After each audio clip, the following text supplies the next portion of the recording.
Satisfação. Divaldinho já tem cadeira cativa aqui com nós no Semeador. Estamos recebendo um grande amigão nosso, trabalhador da cidade de Votuporanga, dirigente da casa Maria de Nazaré. Seja bem-vindo, fique à vontade que a casa é nossa e é um prazer recebê-lo aqui, Divaldinho.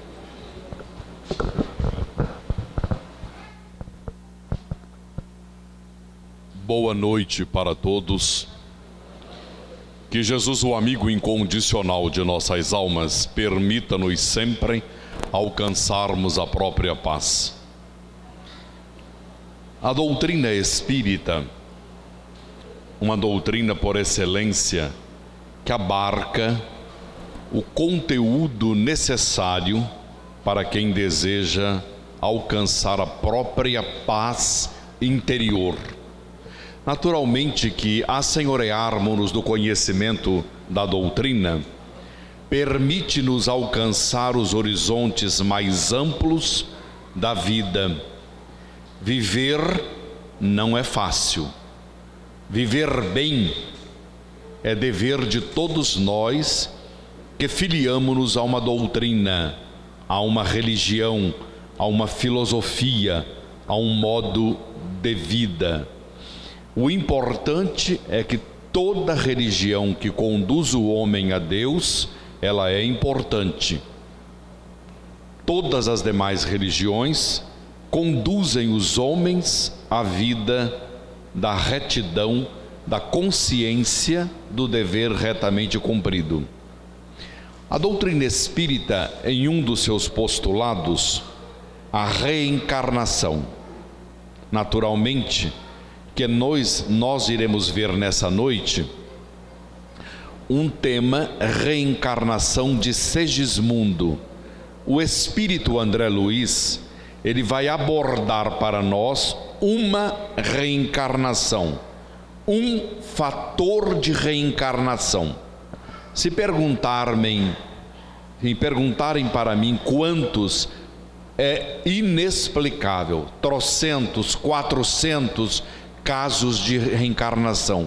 Cada um de nós tê-la-á de conformidade com a capacidade moral, intelectiva de cada coração. Então não basta definir que reencarnação é o que nós vamos ver igual para todos nós. Cada um tem uma nuance na vida espiritual.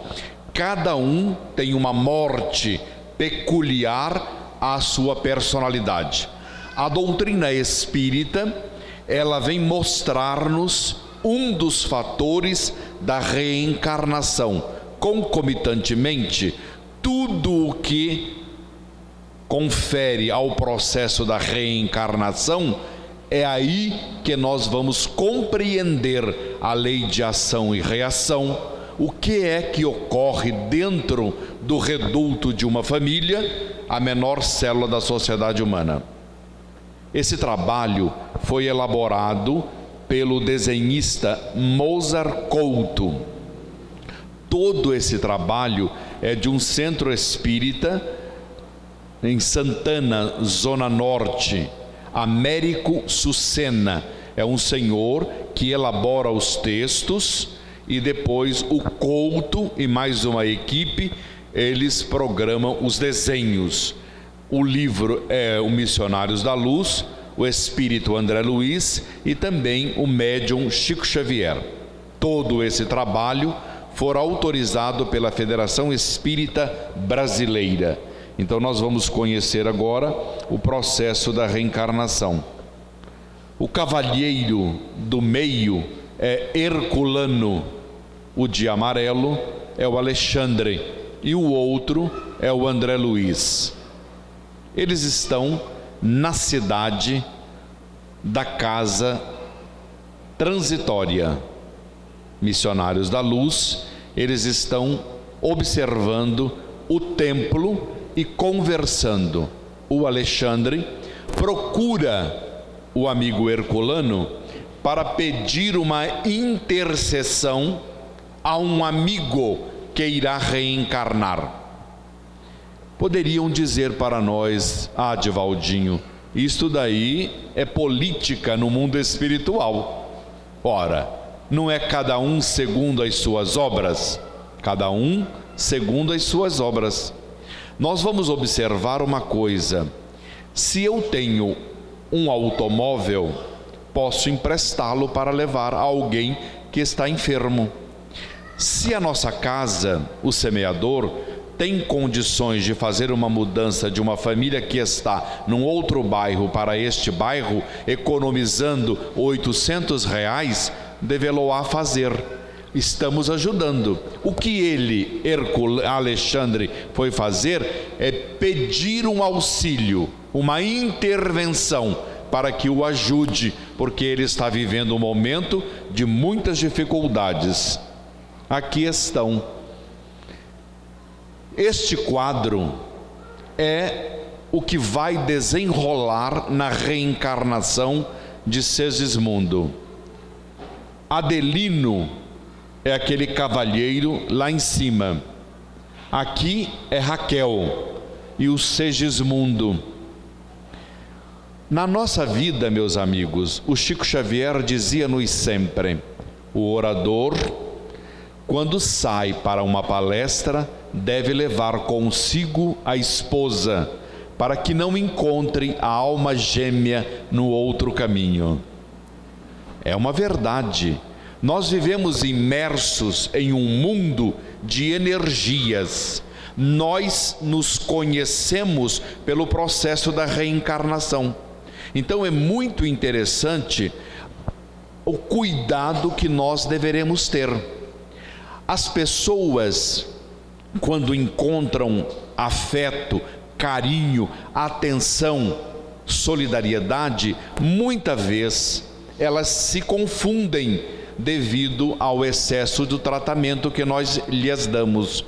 Na vida é preciso logo aprendermos com Jesus: vigiai e orai. Nós precisamos sempre estar atentos. Por exemplo, o médium passista, ele é convidado para aplicar passes numa residência.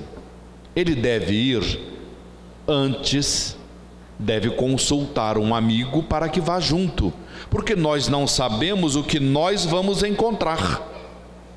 De repente, nós, homens, encontramos uma senhora que está desequilibrada, está num apartamento, ela pode pular. Nós sempre precisamos estar seguros, tanto o homem quanto a mulher. Ah, mas eu tenho Deus. Ora, todos nós temos deuses e morremos num acidente. Todos nós oramos e morremos no dia seguinte. A vida não manda endereço para ninguém, nem recado. O vigiai e orai é para a nossa vida, do cotidiano da nossa existência. Se eu narrar para vocês 10 casos do que ocorre conosco, os seres humanos, as pessoas que nos procuram, verão que existe muita coisa que nós desconhecemos. Adelino era namorado de Raquel, Segismundo, amigo de Adelino. O Adelino apresenta para o Segismundo a namorada, e ao cumprimentar a namorada, percorreu pelo corpo dele um frio, uma sensação libidinosa. Nós somos seres humanos.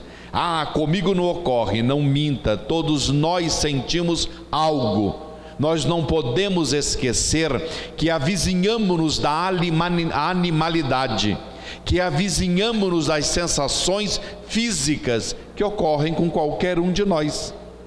Agora, nós não vamos, porque o cão ladra para nós, nós não vamos abaixar e ladrar para o cão. Nós vamos ter compreensão que ele é um animal e nós vamos desviar do animal. Ao apresentar, ocorreu isso com ele. Raquel teve uma sensação estranha e os dois depois conversam, e ele diz para ela de chofre: estou sentindo um frisson no corpo por você. Apaixonei-me por você. E ela disse: eu sinto algo diferente, mas amo Adelino, não quero nada com você. Ele ficou ofendido e colocou-se no ataque, insistindo, persistindo, envolvendo-a. E ela dizendo: não aceito, eu sou apaixonada pelo Adelino, mas não nego que sinto algo por você. Ele, sem saída, pensou: mato o Adelino, fico com ela. Não deu outra, foi lá e matou o Adelino. Ela soube, nunca mais o quis ver, e ela ficou enferma, caiu na prostituição e morreu nas zonas da tuberculose. Ele suicidou-se. Daí, de uma história, nasce um drama. De todos nós que estamos aqui, nascem dramas todos os dias, todo momento, se não usarmos a inteligência que difere do animal. Nós precisamos usar a inteligência. E daí, meus amigos, vamos caminhando para observar. Opa, acho que travou aqui. Técnico. Computador não é fácil. É quando demora um pouquinho, né? Isto, agora sim. E André Luiz e o Alexandre estão conversando da impressão que eles tiveram da cena que viram. Aqui é uma faceta da cidade do nosso lar. Estão vendo? Eigorina Cunha, da cidade de Sacramento, ela foi levada pelo espírito Lúcius, que é o Camilo Flammarion, e que fez todos os desenhos para ela. E existe um livro chamado Cidade no Além, um livro muito bonito, elaborado do nosso lar. Todos esses jardins são mais reais, mais bonitos, de uma beleza ímpar do que os nossos olhos possam ver. Outra vez, meu filho, está com a zica. O computador está com a zica. É aqui, não vai. Quer ver? Eu vou apertar de novo. Meus amigos, aqui é um laboratório no mundo espiritual, um laboratório do processo do mapeamento reencarnatório daqueles que estão vinculados ali. Existem trocentos mil laboratórios no mundo espiritual. Aqui, diz o instrutor, só que tem que ler o livro. É tanta beleza que as palavras não dão para reproduzir. Ao entrar, aquela estátua à direita como à esquerda, são dois bustos vivos. O André Luiz começa a descrever todo o filamento das veias, o mundo venoso, começa a descrever o músculo cardíaco, o palpitar, as cavidades todinha do músculo cardíaco, vai descrevendo o cérebro e mostrando em detalhes, a olho nu. Todo mundo que entra nesse laboratório pode observar a entrada como se fossem estátuas vivas. O coração pulsa. Meus amigos, a medicina hoje moderna, ela tem órgãos dessa forma que você possa ver.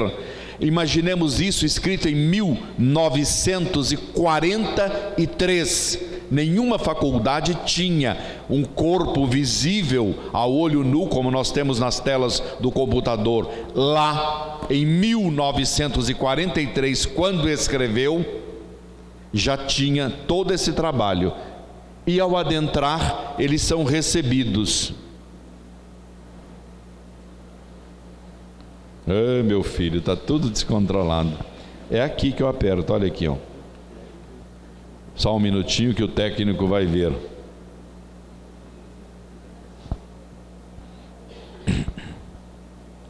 Ele não está obedecendo aqui, ó. É só para frente. Bom, vamos lá, meus amigos. Voltou tudo, eu outro.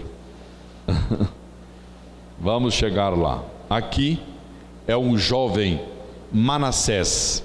Ele aparece tão jovem assim porque a sua última encarnação foi junto com o Cristo, e ele tomou da mesma figura à época para continuar trabalhando no mundo espiritual. Aqui é um outro instrutor espiritual e o André Luiz também conversando sobre um grupo que vai reencarnar e vão mostrar para nós. Aqui chega um cavalheiro trazendo o mapa da estrutura dos engenheiros do processo de reencarnação. Dir-me-iam os senhores, mas todos recebem o mesmo tratamento? Não. Estamos vendo o caso do Segismundo. Muitos são atendidos da mesma forma? Não. São diversos os mapeamentos do processo reencarnatório de cada coração. Nós vamos estudar agora o mapeamento dele.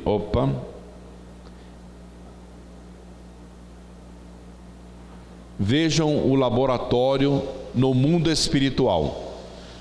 Um médico, junto dele o André Luiz, estudando o cérebro de um dos que vão nascer. Todos estes são engenheiros de corpos, engenheiros que vão preparar os futuros corpos dos reencarnantes. É muito interessante observarmos. Olha só a sala de computação. Agora imaginemos isto daqui, escrito em 1943. Isso é todo um laboratório no mundo espiritual para um processo de mapeamento da reencarnação. Vejam os senhores que aqui estão estudando um corpo. Médicos, arquitetos e a jovem que apresenta o mapeamento do seu corpo. Ela pede para renascer outra vez com a mesma beleza que tinha no antanho, com a mesma formosura. O instrutor redargue a ela: mas você sabe do perigo que vai ocorrer com você, ou do que vai correr com você? Sei.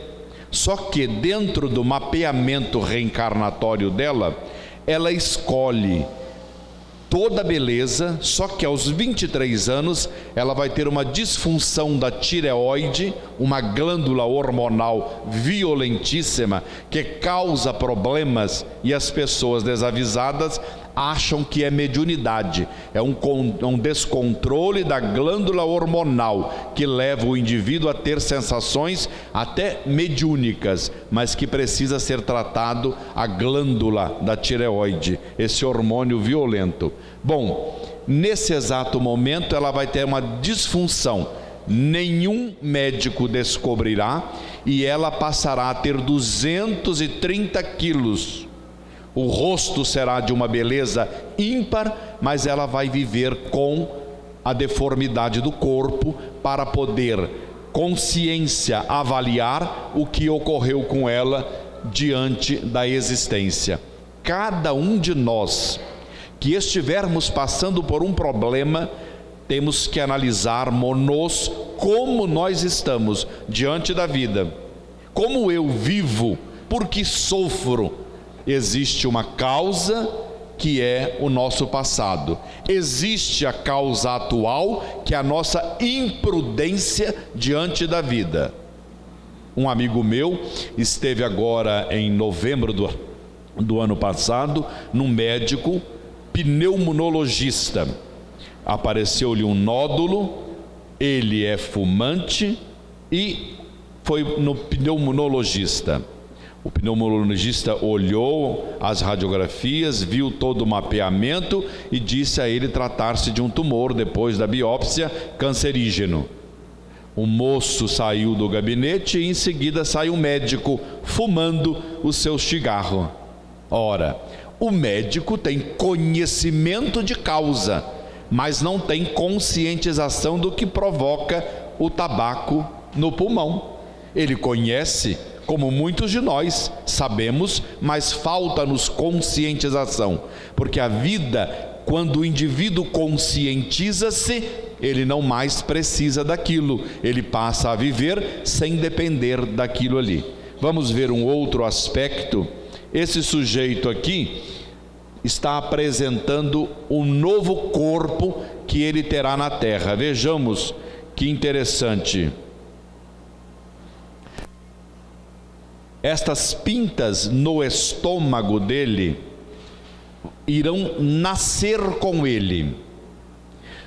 A lei de Deus, ela é uma lei de justiça, não é lei de cobrar impostos de ninguém. A lei é de amor. Ele nascerá com a propensão de desenvolver o câncer no estômago. Este garoto, este homem, foi a uma balada, a uma rave, e desfrutando do ambiente, um dos amigos chamou o outro para os tapas. Os jovens acham que são ainda como Durango Kid, resolvem na bala. Nada disso. E ele entrou na briga e desferiu vários golpes de faca no abdômen de outrem. Ele lesou a ele mesmo. Tudo que nós fizermos a outrem, nós somos o lesado. Tudo. Então é por isso que nós devemos pensar. Tudo que nós fizermos, lesa-nos em primeiro lugar. E ele acaba de lesar ele mesmo. Então ele vai nascer com a propensão, vai ter uma gastrite durante 30 anos, refluxo, uma coisa terrível, ele vai ter, e ele vai saber o que é uma gastrite, ele vai consultar, vai ter momentos de leveza diante do problema, depois volta a carga outra vez, e se ele não tiver bases de vida, se não tiver estrutura moral para vivenciar a sua existência, ele passará a desenvolver o câncer estomacal, retirando o estômago, vivendo ligado a um tubo no intestino e tendo problemas que só ele saberá a dificuldade enorme de desenvolvê-la. Agora começamos o processo da reencarnação de Segismundo. Os espíritos estão chegando no lar onde vive Adelino, Raquel e o menino João. Meus amigos, quem faz o culto do Evangelho no lar é isto daqui. Todo dia que fizer o culto, todas as vezes na semana, na hora aprazada, os benfeitores espirituais, que são os guias da família, espíritos simpáticos ao indivíduo, espíritos familiares, espíritos amigos, espíritos de toda a ordem e daqui da comunidade do semeador, eles todos registram as famílias e ali estão vinculados na hora do culto para a assistência. Isto é fato real, é inconteste. Eles ali estarão quando nós nos reunirmos em nome do Cristo. Mas aqui é para a reencarnação do Segismundo. Vedes, Adelino, Raquel e o menino João trouxeram os benfeitores espirituais dentro da casa dele o nosso Segismundo, o que vai reencarnar. Agora imaginemos ter dentro da casa um inimigo. As sensações são desagradáveis. Muito comum e muito frequente nos centros, a pessoa chegar, seu Divaldinho, eu vim aqui, o meu marido, ele não pode ver o meu filho, ele agride e mima o outro, agride aquele. Então isso é um processo de reencarnação. Se nós não buscarmos nos entender através da religião, tornando-nos religiosos de fato, nós engalfinharemos nas brigas, nas contendas, nas discórdias. Então nós precisamos de uma religião. Qual? A que melhor adapta-se o indivíduo. Nós precisamos de entender que a vida tem explicações plausíveis, justas, equânimes, quanto a lei de Deus assim o é. Então este está dentro da casa daquele que ele matou no passado e retorna, vai ser filho de Raquel e filho do Adelino. Ele está com medo. Os espíritos estão dizendo a ele: calma, fique tranquilo, não apavore. Vedes a cena e os espíritos ajudando. Por que ele está assim? Porque no lar dele tem um inimigo. A energia não é salutar. Qualquer um de nós que, estudando o livro dos Espíritos, veremos as antipatias naturais. Você olha para a pessoa e fala: não gosto de você, não me simpatizo com você, eu estou por aqui com você. Então nós temos esses repentes na nossa vida. Muita vez é por problemas ocorridos. O menino que está atento à conversa, e todo mundo sabe que uma criança dentro de casa fala muita vez aquilo que nós nem esperamos, e repentinamente o menino começa a ser auxiliado por Alexandre, e o menino diz: papai, você está muito triste, você sempre chega em casa do trabalho e conversa conosco, fala com a mamãe, você chama-me para perguntar como foi o meu dia, eu estou estranhando, você não fala nada, você está calado, você não diz uma coisa, você está muito triste. Meu pai, o que é que aconteceu com você? A mãe intervém, dizendo que o marido está com muita dor de cabeça, com muitos problemas advindos de todo o setor financeiro da família. O menino convida então o pai à oração que toda noite eles fazem ao dormir. Lembremos-nos a importância de torcer o pepino da criança cedo, porque depois de grande não compensa, é de pequeno que torce o pepino. A evangelização infanto-juvenil que a casa tem é um espetáculo. A criança não pode ficar no salão, tem aula para criança, específico para aprender. As professoras renunciam à palestra, as professoras se dedicam, as professoras fazem curso, trabalham fora das horas para que os nossos filhos recebam a formação. Então a cooperação de nós, os pais, é de suma importância.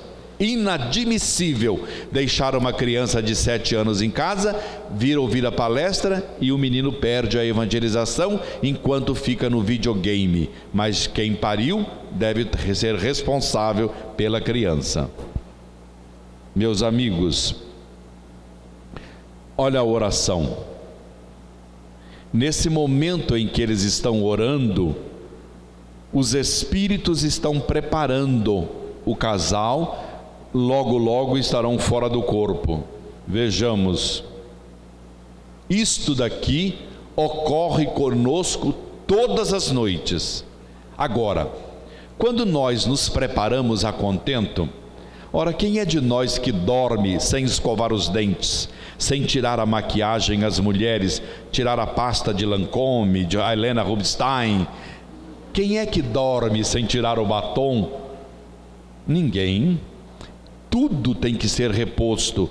As mulheres passam o hidratante, nós os homens caprichamos para dormir, batemos no pé de galinha que está do lado, deitamos-nos com tranquilidade. Para o corpo e a alma, que é imortal, que não termina com a morte do corpo. O corpo vai embora. E a alma, que é imortal, que alimento nós estamos lhe dando? A oração, uma página. Ah, mas eu fiz sexo. Não importa, sexo é maravilhoso, é uma bênção na vida do ser humano. Oração é oração, sexo é sexo, e comer uma macarronada é outra coisa. Nós precisamos ter compreensão e orar para dormir agradecendo a Deus as dádivas que a vida e o dia nos ofertou para uma experiência. Nesse exato momento, vocês estão vendo esse cordão? Uai, ninguém viu? Viram o cordão? Ótimo, pensei que fossem mudos. Aqui outro cordão. Eles estão presos ao cordão prateado que fala o André Luiz. Ele sai, vai lá no fundo do salão, ele volta e o cordão está preso nele, não sai. Ele pode ir aonde ele quiser. O cordão prateado, que é preso da base do crânio aqui embaixo ao perispírito que vocês estão vendo. Este daqui não é o espírito adelino, esse é o perispírito do espírito adelino, esse daqui. Allan Kardec define em O Livro dos Espíritos que o espírito é uma centelha, uma luz, um clarão, uma flâmula, não tem forma. O que tem forma é o perispírito. Olha o corpo aqui e a forma perispiritual. É o liame entre o corpo e o espírito.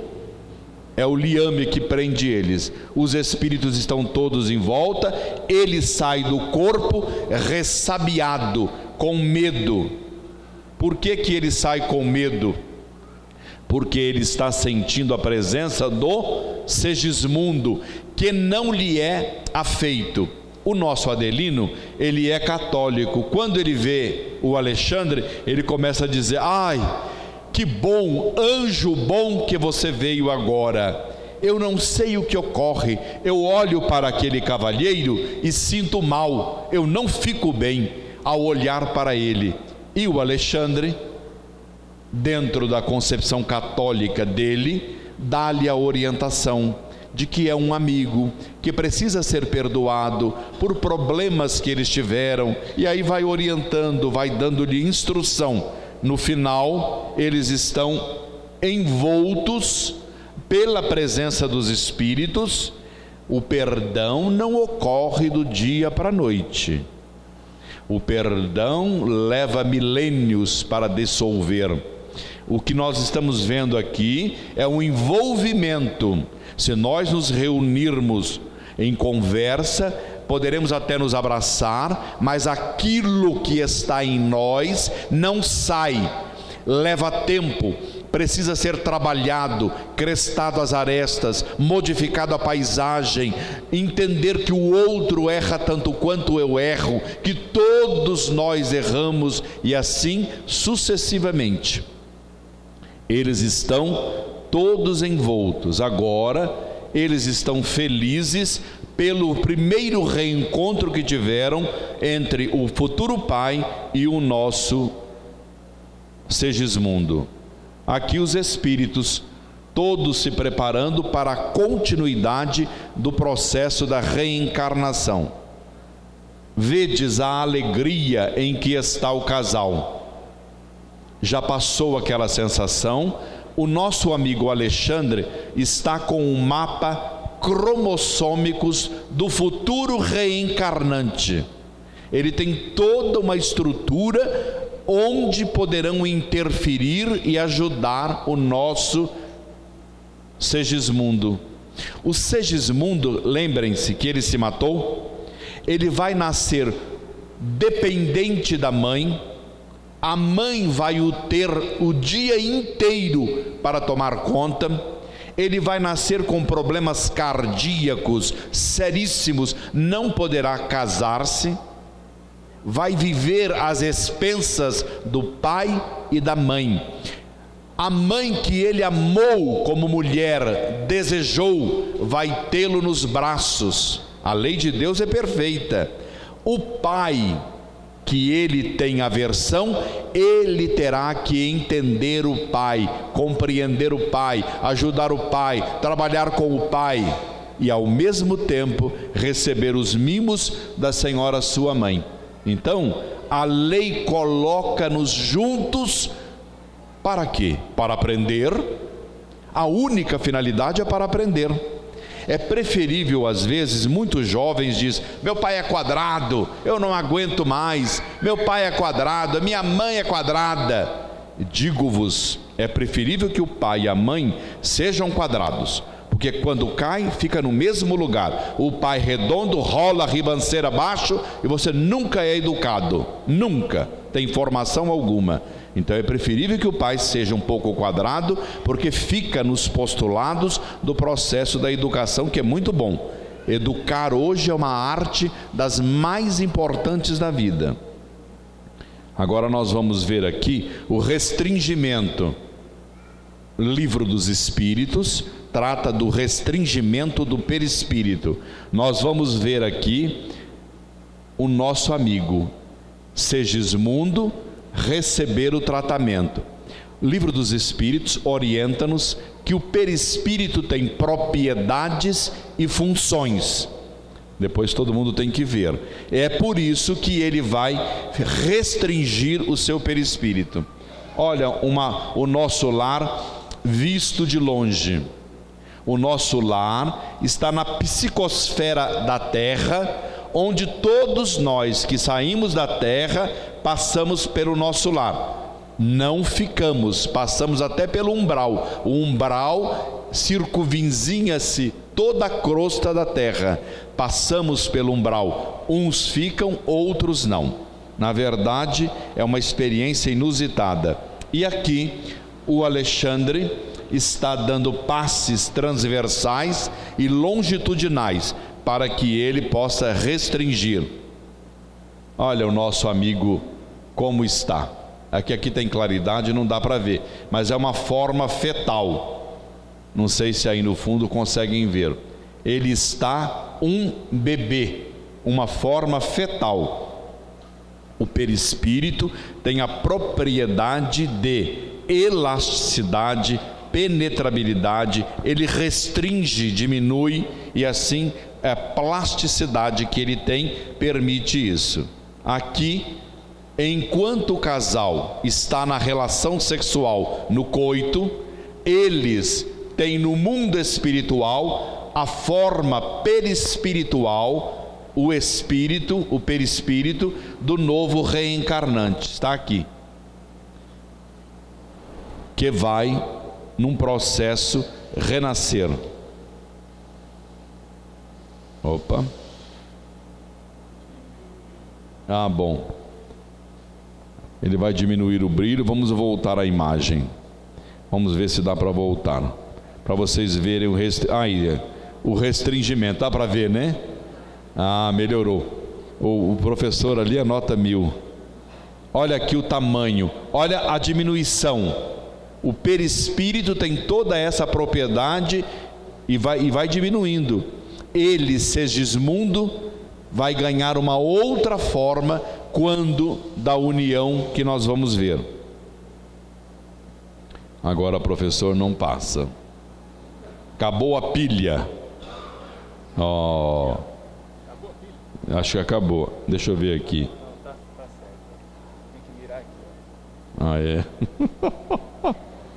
Meus amigos, vocês estão vendo que eles adentraram o quarto. O casal está dormindo. Olha a alegria de todos os amigos. Vocês já viram nascer? A Vilma, quando nascer o neto, vai para o hospital, vão os amigos, todo mundo vai esperar a chegada do neto. É aquela alegria. A mesma coisa ocorre no mundo espiritual. Eles estão aqui aguardando o casal, a mãe dela, da Raquel, e todos estão na maior festividade do mundo. Olha só o movimento que se tem. A mãe recebendo a criança no mundo espiritual, enquanto eles estão descansando, dormindo. É um fator preponderante. Aqui ela segura junto dele a forma fetal do nosso amigo, que passará por um período. Meus amigos, aqui os técnicos da reencarnação dirão a algumas pessoas: mas o Divaldinho está viajando na maionese. Não, é uma realidade tão bela que muitas vezes escapa às sensações de todos nós. É uma realidade que é só quem estuda pode entender, tem que estudar. O Espiritismo não é uma doutrina de não estudar, tem que estudar para entendê-la, porque ela exige conhecimento. Aqui, os espermatozoides, após serem ejaculados pelo homem, eles correm pela trompa de Falópio por 72 horas até fecundar o óvulo. Olha só a beleza. Os espíritos estão observando todos os espermatozoides e vão elencar um que tenha mais ou menos os cromossomos elaborados por eles, os espíritos. técnicos especialistas em analisar o espermatozoide que está em condições melhores para aquilo que fora programada a reencarnação do Segismundo.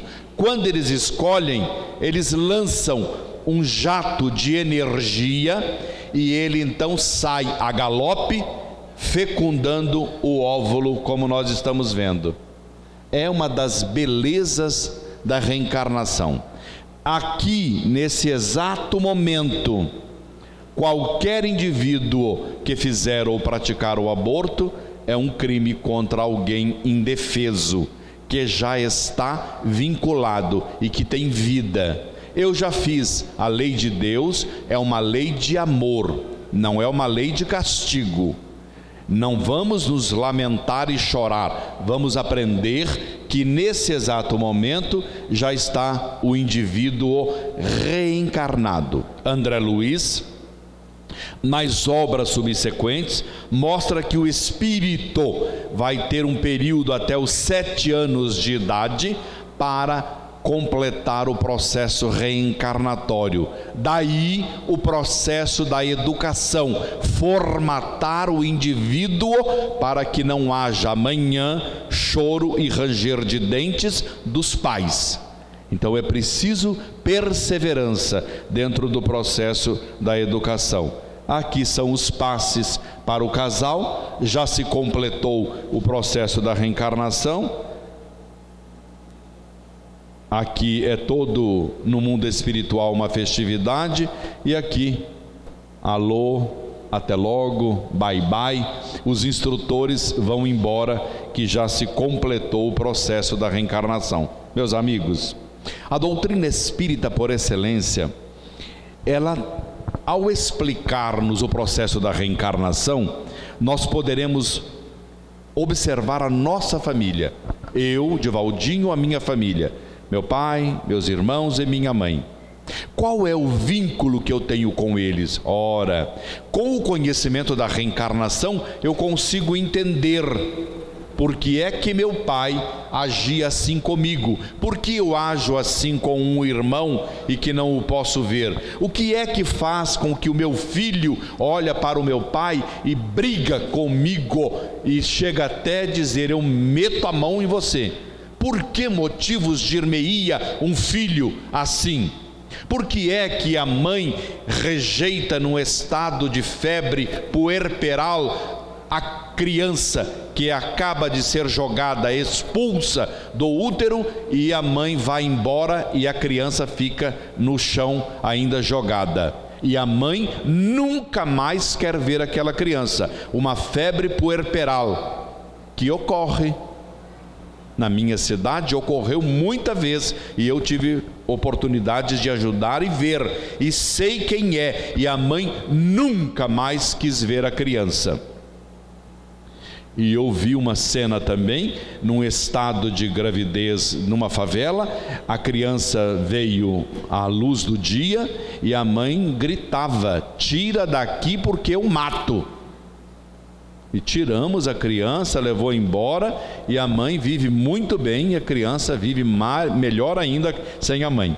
Ela teve a felicidade de ter a criança, ela teve um mérito extraordinário, e a criança encontrou aqueles com os quais deveria realmente ficar. A vida, ela é mais sábia do que nós pensamos. A doutrina espírita, ela é espetacular para orientar-nos, para resolver os problemas do coração humano, para explicar-nos por que vivemos as turras uns com os outros, por que vivemos na ignorância. Então, à medida que o conhecimento, os estudos que a nossa casa, o semeador, tem, devemos estudar para melhor viver. Muita paz e obrigado a todos.